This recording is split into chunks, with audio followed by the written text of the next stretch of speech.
Assalamualaikum warahmatullahi wabarakatuh. Saya Nani Harihastuti dari Ketua Tim Periset dengan judul Adaptive Monitoring System terintegrasi dalam sistem informasi digital sebagai teknologi monitoring lingkungan berbasis daring. Dalam hal ini akan menjelaskan rencana riset kami untuk RISPO Invitasi 2020. Yang pertama adalah pendahuluan. Kita mengetahui ya mengenai gas buang emisi di industri itu masih menjadikan suatu permasalahan kesehatan dan lingkungan. Adanya suatu regulasi baku mutu emisi dan baku mutu ambien dari KLHK merupakan satu petunjuk dan aturan pengendalian pencemaran udara dari industri. Setiap tahunnya dilakukan 2 kali pemantauan, satu regulasi yang dipersyaratkan oleh pemerintah untuk memantau emisi cerobong dilakukan oleh laboratorium penguji. Hasil pengujian dari laboratorium adalah akurat, namun tidak menggambarkan suatu emisi gas buang pada rentang waktu tertentu.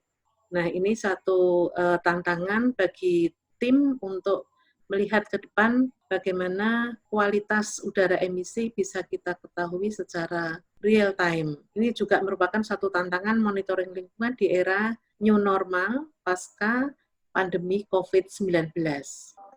Berikut ini saya akan menjelaskan mengenai peta jalan atau roadmap riset yang kita jalankan. Jadi kita telah mengembangkan hasil aplikasi dengan menggunakan sensor elektrochemical maupun instrumentasi monitoring lingkungan sebagai unit monitoring dan alat kontrol. Yang dimulai tahun 2015, kami melihat potensi penggunaan low cost particulate sensor. Untuk tahun 2015 ini, penelitian masih skala laboratorium dengan fokus pada monitoring cemaran partikulat dan mengontrol kinerja scrubber. Pada tahun 2018, kita mengembangkan monitoring dan alat kontrol gas amonia di wet scrubber industri kram rubber di Semarang yang merupakan penelitian aplikasi di industri. Kondisi unit proses dengan cemaran amonia dan penggunaan bahan kimia bersifat asam mengakibatkan degradasi instrumen terutama sensor yang digunakan kurang mempunyai durabilitas. Apalagi masih digunakan sensor low cost yang rentan terhadap korosivitas, kondensasi dari uap air, dan cross interferensi dengan senyawa lain selain akurasi yang masih relatif rendah. Low cost sensor merupakan suatu hal yang banyak terdapat di pasaran dengan harga yang relatif murah, umumnya digunakan sebagai prototipe skala laboratorium. Beberapa kelemahan di tahun 2018, pada tahun 2019, riset dengan tema real-time emission monitoring pada sistem gas buang industri, tekstil garment terintegrasi dalam sistem informasi digital. Fokus penelitian merupakan real-time emission monitoring dengan menggunakan aplikasi sensor berbasis elektrochemical dengan grade industrial yang umumnya digunakan pada instrumentasi gas analyzer. Di sini merupakan AIM generasi pertama. Evaluasi menunjukkan bahwa interferensi kondensasi dari uap air masih menjadi satu faktor deviasi dan menurunkan akurasi pengukuran meskipun telah menggunakan sensor dengan grade industrial. Kemudian di tahun 2020 kita mengembangkan generasi kedua dari IMS. Ini mempunyai suatu luaran dengan kemampuan monitoring lingkungan gas buang emisi terintegrasi dengan fokus pada treatment interferensi, data monitoring, dan pengembangan big data pada tabulasi database, yaitu dengan target TRL7. Ini sumber dana kita harapkan dari RISPRO LPDP. Kemudian data base yang kita dapatkan di tahun 2020 akan kita kembangkan menjadi satu data yang berguna sebagai prediktif nanti di tahun 2021, yaitu kita ambil satu tema predictive monitoring system IMS dan integrasi dalam sistem informasi digital sebagai teknologi monitoring yang berbasis daring dengan luaran merupakan generasi ketiga dari IMS dengan integrasi predictive monitoring system yang bekerja secara bergantian dengan sistem monitoring secara konvensional. Nah, dari sini diharapkan adanya satu memperpanjang waktu durabilitas dari instrumen. Ini juga kita harapkan dari dana dari Rispro LPDP. Kemudian apa yang kita targetkan setelah pelaksanaan Rispro ini berakhir di tahun 2021, yaitu kita akan melakukan satu komersialisasi produk IMS dengan mencari mitra produsen melalui diseminasi BPT-PPI maupun di Kementerian Perindustrian. Di sini komersialisasi produk dengan terus mengembangkan fitur dan kemanfaatan perangkat dalam bidang lingkungan industri sesuai dengan tupoksi bidang pencegahan pencemaran industri. Demikian untuk penjelasan roadmap. Kemudian untuk metode disampaikan oleh rekan peneliti kita, Bapak Januar Faturrahman. Baik, terima kasih atas waktu yang diberikan oleh Bu Nani Harihastuti. Di sini saya akan menjelaskan lebih detail tentang kegiatan yang akan direncanakan berjalan melalui pendanaan Rispro LPDP. Nah, IMS sendiri merupakan sebuah sistem monitoring yang terintegrasi di mana mempunyai dua bagian pokok, di mana yang pertama adalah unit emission monitoring, di mana kita menggunakan detektor berbasis sensor elektrochemical yang akan kita gunakan untuk mengukur gas buang dari sebuah cerobong industri. Kemudian adalah universal transmission system, di mana sistem transmisi yang kita kembangkan bersifat universal dan multiplatform sehingga mampu menjembatani berbagai tipikal sensor dan instrumen yang ada di pasaran.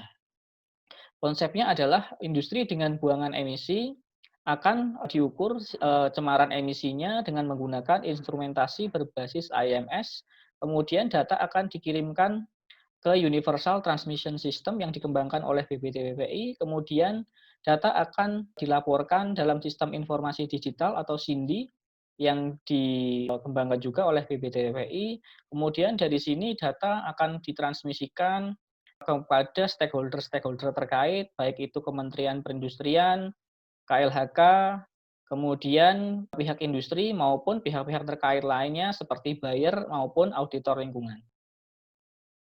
Kemudian, kebaruan sistem yang kita kembangkan di tahun 2020 ini berdasarkan pada IMS yang sudah kita kembangkan pada tahun 2019, di mana masih diperlukan sebuah sistem eliminasi deposisi partikulat dan timbulan kondensasi yang ini akan menimbulkan deviasi dan penurunan kualitas sensor secara cepat.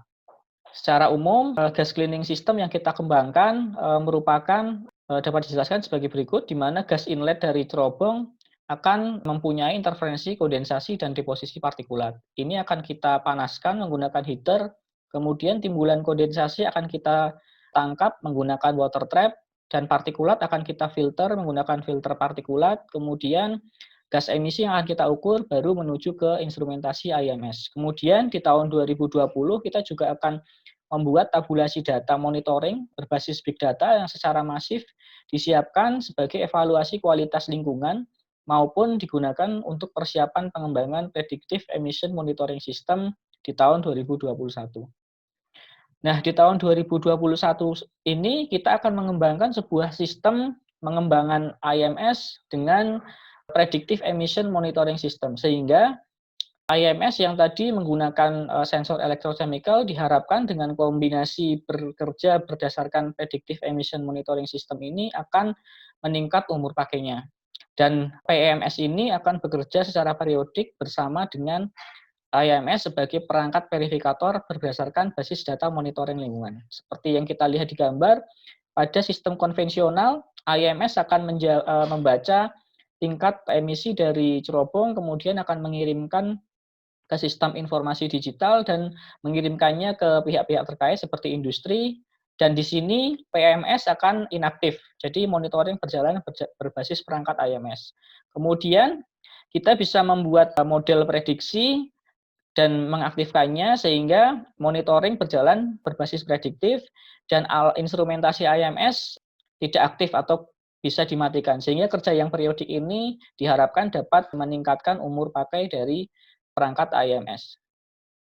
Kemudian IMS sendiri ini dikembangkan berdasarkan 4 nilai strategis Yang pertama, IMS menggunakan konsep adaptivitas perangkat terhadap sensor dan konektivitas universal, sehingga industri-industri yang memang sebelumnya sudah mempunyai instrumentasi pengukuran emisi dapat diintegrasikan ke dalam sistem informasi digital yang telah dikembangkan oleh BPTBPI. Kemudian, seperti yang telah disampaikan di awal, pada tahun 2018 kita sudah mengembangkan tidak hanya unit monitoring, melainkan unit kontrol berbasis teknologi digital yang ini dapat digunakan sebagai pengendali pencemaran udara. IMS juga bisa dikembangkan sebagai perangkat prediktif emission monitoring system berdasarkan evaluasi data monitoring di lingkungan selama periode tertentu. Kemudian yang keempat, yang paling menarik, IMS mampu menjawab tantangan sebagai self-monitoring lingkungan di era new normal pasca pandemi COVID-19 ini. Aktivitas riset di tahun 2020 kita fokuskan kepada 3 fokus. Yang pertama adalah eliminasi timbulan kondensasi dan deposisi partikulat pada aliran gas. Kemudian kita juga akan mengevaluasi durabilitas perangkat terhadap konfigurasi perbedaan bahan bakar proses, di mana di tahun 2020 kita akan mereplikasi instrumentasi IMS sebanyak 4 unit dan akan kita aplikasikan ke unit-unit emisi dengan konfigurasi bahan bakar yang berbeda. Dari situ kita bisa membuat tabulasi data emisi sebagai basis data yang akan kita gunakan sebagai prediction emission monitoring system di tahun 2021. Sedangkan di tahun 2021 kita fokus pada IMS generasi ketiga pada pengembangan predictive emission monitoring system atau PEMS. Yang ini merupakan pengembangan model estimasi kualitas udara dari database hasil pengukuran emisi yang kita dapatkan dari IMS generasi kedua. Kemudian kita juga akan menambahkan 2 unit terpasang IMS untuk memperkaya database monitoring dan juga untuk mengaplikasikan teknologi predictive emission monitoring system ini. Kemudian dari situ kita bisa mengevaluasi baik itu durabilitas perangkat IMS terhadap pengembangan PMS di tahun 2021. Mungkin itu yang bisa kita sampaikan untuk nilai strategis, kebaruan, dan aktivitas riset. Untuk selanjutnya, kita lanjutkan presentasi oleh Ibu Ika Rasti Juliasari. Selanjutnya, saya akan menyampaikan profil Ketua Periset. Kegiatan penelitian ini akan diketuai oleh Ibu Dr. Insinyur Nani Hariastuti, MSI. Beliau adalah doktor ilmu lingkungan dari Universitas Diponegoro. Saat ini beliau adalah fungsional peneliti ahli utama dengan kepakaran teknologi lingkungan. Fokus riset di bidang pengendalian pencemaran udara dan energi. Beliau juga sudah memperoleh HKI pada tahun 2013 dengan judul Kombinasi Insinerator dengan Wet Scrubber untuk Pengolahan Limbah Berbahaya dan Beracun. Beliau juga memperoleh berbagai penghargaan riset, di antaranya 111 Business Innovation Center atau BIC dari LIPI Kemenristek Dikti pada tahun 2019, 108 Business Innovation Center pada tahun 2016 dari LIPI Kemenristek Dikti, serta juara 3 riset unggulan terpadu tahun 2010 yang diselenggarakan oleh Kementerian Perindustrian. Pengalaman riset beliau sangat banyak sekali, terutama di industri yang merupakan permasalahan di bidang pengendalian pencemaran udara, termasuk industri pelapisan logam, industri gula, industri tekstil, maupun IKM kecil industri tahu. Untuk profil anggota periset, kegiatan ini terdiri dari 6 orang anggota tim teknis dan 1 orang anggota tim administrasi. Bagi dari berbagai macam kepakaran, ada teknologi lingkungan, saya sendiri Ika Rasti Juliasari, ada Ibu Yose Andriani, sedangkan teknologi proses ada Bapak Yanuar Arif Fatur Rahman, permodelan lingkungan ada Bapak Muhammad Syarif Ramadan, saat ini beliau adalah kandidat S3 dari Oxford University. Bapak Adi Prasetyo sebagai calon prakarya, dia yang nanti akan membantu dalam rancang bangun proses. Ada penguji mutu barang Bapak Yohan Kaleb Setiadi yang nantinya membantu dalam proses pengambilan sampel maupun analisis laboratorium. Sedangkan untuk Ibu Elina Kusumawati, dia yang akan membantu dalam kegiatan administrasi dan keuangan kegiatan penelitian ini.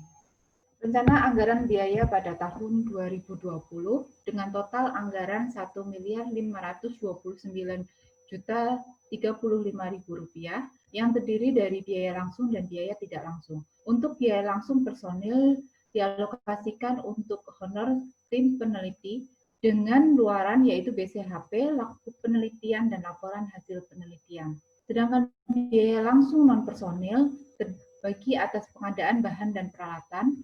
Yang pertama unit AIM, nantinya dengan luaran yaitu 4 unit AIM yang akan terpasang di industri, unit konstruksi AIM IoT Box dengan luaran yang berfungsi untuk mentransmisikan data dari unit konstruksi AIM ke dashboard, verifikasi dan pembacaan sensor dengan luaran hasil verifikasi dari sensor yang sudah terpasang, belanja jasa pendukung, belanja jasa untuk supporting, konstruksi maupun IoT Box.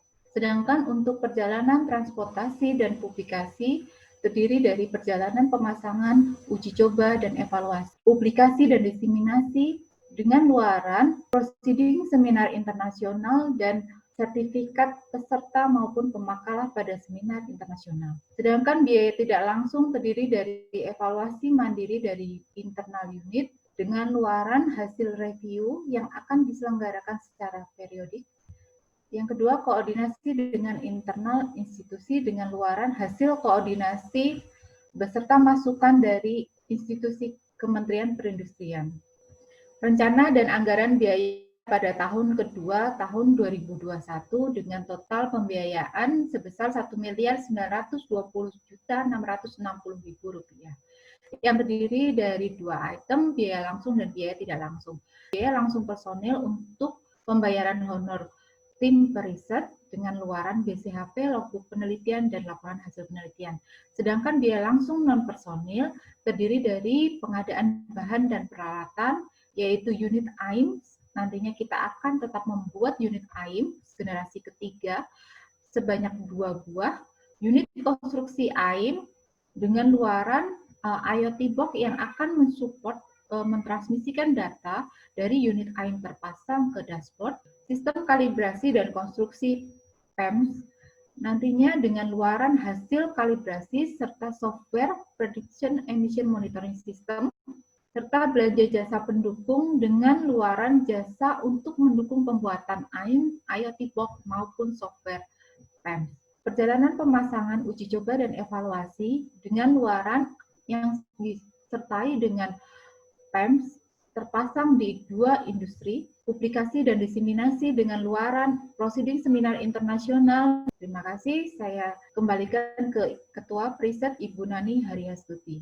Terima kasih Bu Ika. Jadi saya akan melanjutkan menjelaskan mengenai target output dari riset yang akan kita jalankan. Di tahun 2020, kita mentargetkan adanya pendaftaran paten instrumentasi AMS sebagai perangkat monitoring emisi, itu yang pertama. Kemudian yang kedua, prototip teknologi yang siap dikomersialisasikan berbasis IoT. Kemudian yang ketiga, KTI untuk publikasi seminar internasional. Yang keempat, draft KTI untuk publikasi di jurnal ilmiah nasional atau internasional. Kemudian di tahun 2021, target output kita adalah pendaftaran paten untuk predictive emission monitoring system. Kemudian yang kedua adalah teknologi berbasis artificial intelligence, yaitu untuk predictive emission monitoring system. Kemudian yang ketiga, KTI untuk publikasi seminar internasional. Kemudian yang keempat adalah draft KTI untuk publikasi di jurnal ilmiah nasional atau internasional. Video mengenai kegiatan penelitian kami di tahun 2019. Ini para peneliti dan perekayasa kita sedang menginstalasi dan menguji coba IMS yang ada di industri tekstil yang disaksikan oleh industri. Nah, ini adalah dashboard yang bisa menginformasikan konsentrasi gas dan yang dikeluarkan dari cerobong emisi. Demikian Bapak Ibu, reviewer, kami mengucapkan terima kasih. Wassalamualaikum warahmatullahi wabarakatuh.